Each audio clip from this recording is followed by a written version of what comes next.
কালকে যেই অ্যাডভান্সের রেজাল্ট বেরিয়েছে এবং শুভম কুমার বিহারের গয়ার ছেলে প্রথম হয়েছে। আমি নর্মালি যেই অ্যাডভান্সে যারা টপার হয় তাদেরকে নিয়ে কথা বলি না, কিন্তু এই ছেলেটা সম্বন্ধে বিভিন্ন নিউজ পড়ে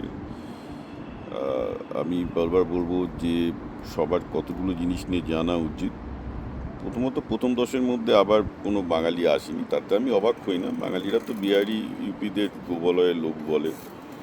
দুদিন আগে যখন লিখলাম বাঙালি পিছিয়ে যাচ্ছে, স্কিল নেই বলে, আপনি কি বলছেন বিহার ইউপি ছেলেরা এখানে কাজ পাচ্ছে, তারা কে এগিয়ে গেছে, এইসব কথাবার্তা বলে। তো সব ফালতু বাঙালি আইপি সব 20 নিচে কোনো লাভ নেই। আসলে আমরা কাজের কথা বলি। বাঙালি এখন এমনিতেও অর্থনৈতিকভাবে ভারতের সমস্ত রাজ্যের মধ্যে 26তম স্থানে আছে। আইটি যেই রেজাল্টেও বহুদিন ধরে তাই আছে। যখন পতন হয় তখন সার্বিকভাবেই হয়, এবং যারা বোঝে না তাদের কি আর করা যাবে। সেটা কাটিয়ে দিন, বাঙালির উন্নাসিকতা, অন্যদেরকে গোবলায় লোক বলা। যেখানে বিহার কনসিস্টেন্টলি আইএস এবং আইটি টপার তৈরি করে, বাংলা পারে না। তো আসুন তার আগে আমরা শিবম কুমারের কতগুলো ভালো জিনিস নিয়ে জানি। তো শিবমের একটা ভালো জিনিস বলছে, ও পুরো 8 ঘন্টা স্লিপ, মানে 10টা থেকে 6:30 পর্যন্ত সকাল রেজিমেন্টেড ঘুমায়। ঘুম কখনো স্লিপিং সাইকেল ডিস্টার্ব করে না। সেকেন্ড, ও রেগুলার এক্সারসাইজ করে, যেটা আমি বারবার করে বলে আসছি। থার্ড, ও এরকম 18 ঘন্টা পড়ে না, একদম রুটিন মেনে 6 ঘন্টা খুব এফেক্টিভলি স্টাডি করে। সাত চার 4 নম্বর হচ্ছে খাওয়া দাওয়াটা প্রচণ্ড জোর দেয়। ওর খাওয়া দাওয়ার ডায়েট চার্ট দেখে আপনার খুব অবাক লাগবে যে ছেলেটা এত ছোটোবেলা থেকে বুঝে গেছে ও ডায়েট চার্টে বেশি কার্ব ফ্যাট এগুলো যথেষ্ট কন্ট্রোল করে ও এখন থেকে।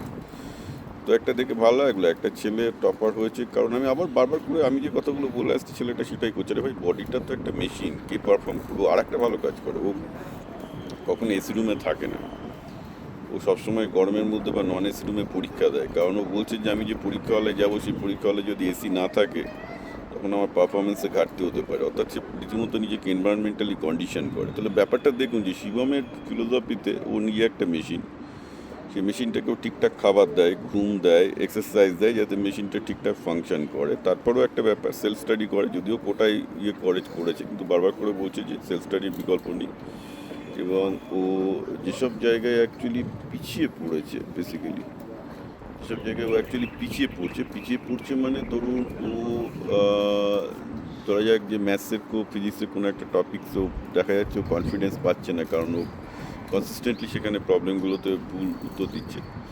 ও কিন্তু সেগুলোকে বারবার করে রিএনফোর্স করে, সেগুলোর পেছনে সবচেয়ে বেশি জোর দেয়। অর্থাৎ ওর নিজের মধ্যে একটা ফিডব্যাক লুপও আছে, নিজেই বার করছে কোথায় কোথায় ওর দুর্বলতা হচ্ছে, সেই দুর্বলতাগুলোকে নিজেই ঢাকার চেষ্টা করছে। ঠিক আছে, তো আমি একটা জিনিস বাসি যে জিনিসটা অ্যাকচুয়ালি আমি জানি না, মানে আমার বলা ঠিক হবে কি না, কিন্তু যেটা আমার কাছে খুব ইন্টারেস্টিং বলে মনে হয়েছে, সেটা হচ্ছে এই যে আহ, যে এই ছেলেটা নিজেকে অ্যাকচুয়ালি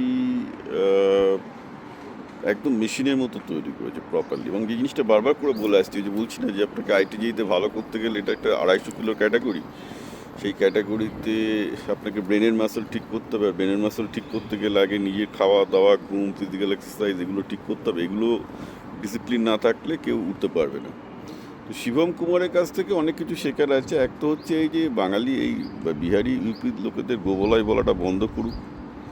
মানে আমি এগুলো নিয়ে কী বলবো, এমনিতে তো বাঙালি যা আমার ভিডিওতে কমেন্ট করে, এদের আইকিউ লেভেল তো দেখলেই বোঝা যায়। মানে এখনও যারা লেনিনের মূর্তি টাঙিয়ে পুজো করে, একটা যেখানে গুগল করলে বোঝা যায় লেনিনকে, তো তাদের আইকিউ আর কোন লেভেলের হবে। তো ন্যাচারালি ঘটনাটা হচ্ছে এই যে ওই আইকিউ নিয়ে তো পৃথিবীতে টিকে থাকতে পারবে না। আর আইকিউ এমনিতে কেউ বাঙালি বলে পায় না। আইকিউ করতে গেলে শিবম কুমারের মতো এরকম ডিসিপ্লিন ঘুম, ডিসিপ্লিন খেলাধুলা, ডিসিপ্লিন পড়াশোনা, ডিসিপ্লিন বোঝা যে আমার এইখানে আমার কনফিডেন্স আসছে না, এই টপিকটা আমি বুঝতে পারছি। অর্থাৎ হি ওয়াজ এ অলরাউন্ড, রাইট? তো দেখুন, আমি একটা কথাই ছেলেপেলেদের বলবো, বিশেষ করে অন্যের ক্রিটিসাইজ করা, এই বিহারি ইউপি এরা সব গোবালয়ের লোক, এসব বলা খুব সহজ, কিন্তু নিজের দুর্বলতাগুলো, নিজের লার্নিং স্কিল এবং নিজের বিভিন্ন প্রবলেমগুলো নিয়ে যেটা শিবম করছে, এটা যদি না বুঝবে হবে না। আমি বারবার করে বলছি, বডিটা একটা মেশিন। এই বডিটা একটা মেশিন, এই কনসেপ্টটা না বুঝতে পারলে, এবং এই মেশিন যাতে সবচেয়ে ভালোভাবে পারফর্ম করে, কীভাবে পারফর্ম করে, এর জন্য শিবমের আরও ইন্টারভিউগুলো দেখো।